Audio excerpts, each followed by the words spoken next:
The business risks and inherent risks approach or similarities.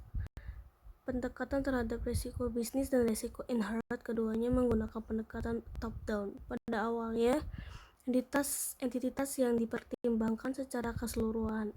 Putuskan langkah-langkah yang diperlukan untuk mencegah perusahaan mencapai tujuan, atau auditor melakukan prosedur untuk memastikan laporan keuangan memberikan pandangan yang benar dan adil hasil dan posisi keuangan. Yang kedua, ada faktor-faktor yang meningkatkan risiko yang melekat seperti kurangnya pengalaman manajemen dan kurangnya keterampilan dapat memperkecil kemungkinan tujuan bisnis akan diperoleh.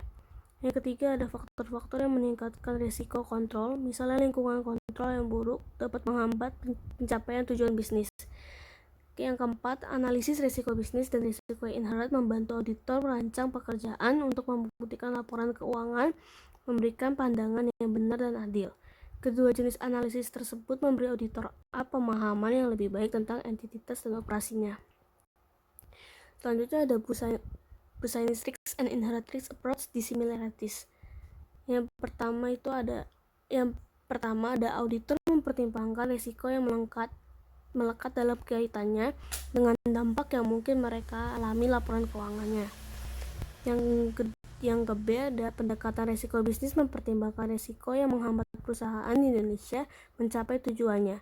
Banyak tujuan perusahaan hanya memiliki sedikit atau hanya satu tidak langsung terhadap laporan keuangan. Yang kedua, sementara faktor-faktor yang gagal mengurangi dampak risiko bawaan juga mungkin gagal mengurangi dampak risiko bisnis, tujuan bisnis, dan audit begitu berbeda bahwa faktor-faktor tidak dapat dianggap untuk mencapai kesamaan. Selanjutnya ada impact that a business risk approach might have on the audit process. Memperbaiki audit dasar atas laporan keuangan dan mengurangi kemungkinan kesalahan kesimpulan yang akan tercapai. Yang kedua, menjadikan audit lebih efisien dan lebih menguntungkan. Dan yang ketiga, memperluas potensi untuk memberikan jaminan kepada manajemen di luar tradisional mengaudit dan menambah nilai untuk mengaudit dan dari perspektif klien. Yang keempat, audit yang diperluas memiliki potensi untuk berkontribusi pada tata kelola perusahaan, pengaturan, dan pengungkapan karena pemahaman bisnis yang lebih luas dan risikonya. Yang terakhir, yang kelima, pemahaman yang lebih baik tentang bisnis klien dan risikonya akan mengurangi perusahaan audit memiliki risiko bisnis. Kadang-kadang disebut sebagai risiko keterlibatan. Selanjutnya ada the business risk approach and smaller client and smaller audit firms. Pendekatan risiko bisnis membutuhkan beragam keahlian dalam perusahaan untuk mengidentifikasi bisnis risiko dan memungkinkan dialog dengan persyaratan yang sama dengan para ahli di perusahaan klien. Pendekatan risiko bisnis paling tepat dalam audit perusahaan multinasional besar oleh perusahaan audit Big Four. Tetapi pendekatan risiko bisnis adalah tentang sikap berpikir di pihak auditor yang melibatkan memperoleh pengetahuan tentang alasan bisnis.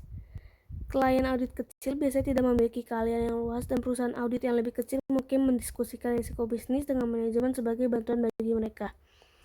Ini berarti bahwa perusahaan selain perusahaan besar mungkin dapat menggunakan risiko bisnis pendekatan. Pendekatan yang lebih luas, lebih mahal, tetapi manfaatnya bisa melebihi biaya. Selanjutnya ada Analytical Review as Risk Analysis Tool. Prosedur analitik. Evaluasi informasi keuangan melalui analisis hubungan yang masuk akal antara data keuangan dan non-keuangan.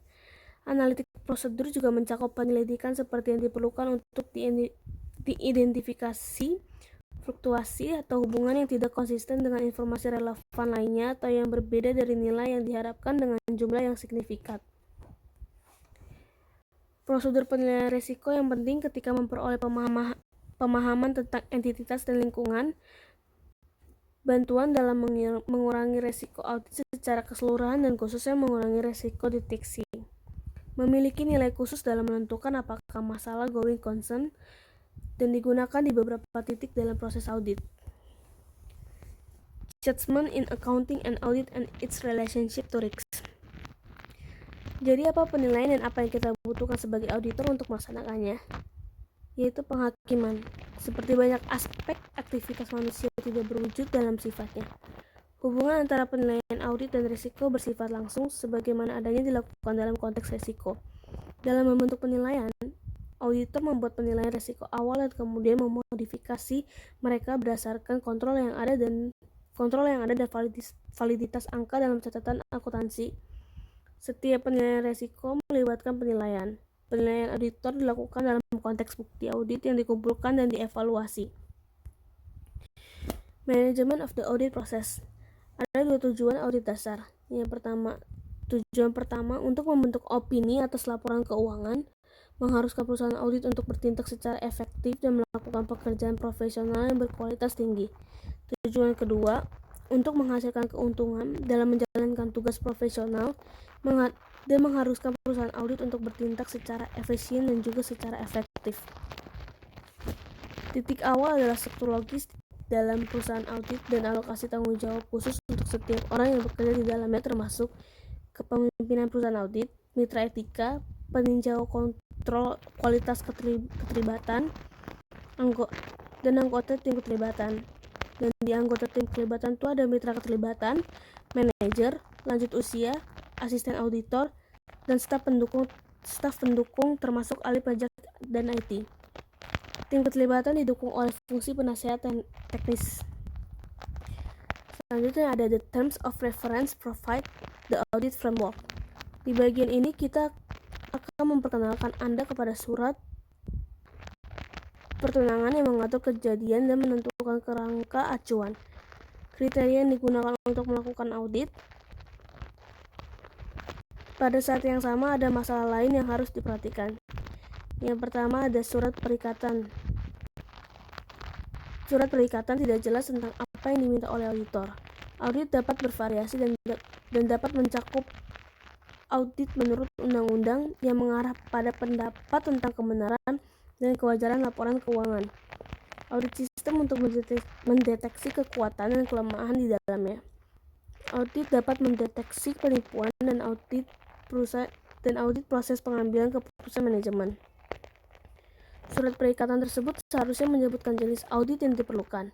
Jika ini tidak dilakukan, pekerjaan dapat dilakukan yang tidak diinginkan dan direksi mungkin dengan benar menolak untuk membayar biaya untuk pekerjaan yang tidak perlu. Yang kedua, mitra perikatan seharusnya menjelaskan kepada anggota staf jenis pekerjaan apa yang harus dibutuhkan. Secara umum, auditor hukum memiliki hak untuk mendapatkan dari manajemen informasi dan penjelasan yang mereka yakini diperlukan untuk pelaksanaan tugasnya. Tetapi ini tidak berarti bahwa auditor dapat melakukan pekerjaan sampingan dengan tujuan audit utama.